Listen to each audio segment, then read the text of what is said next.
يعني الطقم كله على بعضه مش هيكمل ال 200 250 جنيه القطعتين على بعض. بنطلون بريتي ليتل ثينج بالتيكت بتاعه وعليه السويت شيرت ده كيلفين كلاين. بصي على العلامه دي مكتوب هنا كلمه ايه؟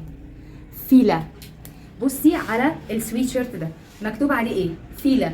اي قطعه من دول هتاخديها على الميزان وهتاخدي عليها القطعه الثانيه مجانا. 4 قطع تحاسبي على قطعتين بس، تاخدي 6 قطع تحاسبي على 3 قطع بس، ايا كان القطعه اللي انت منقياها من المكان. مفيش اجبار انك انت تاخدي حاجه معينه.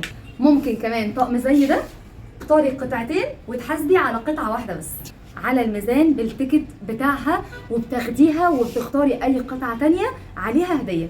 ميني دريس شي ان، فستان شي ان بتاخديه توزنيه. بصوا ده على فكره هيطلع على الميزان ب 100 وشويه كبير ويطلع ب 200 جنيه، وهتاخدي عليه اي قطعه تانية مجانا. بصوا بقى الشراويل الفظيعه دي. البنطلون الوايت ليج ده اهو بالتيكت برده بتاعه خطير.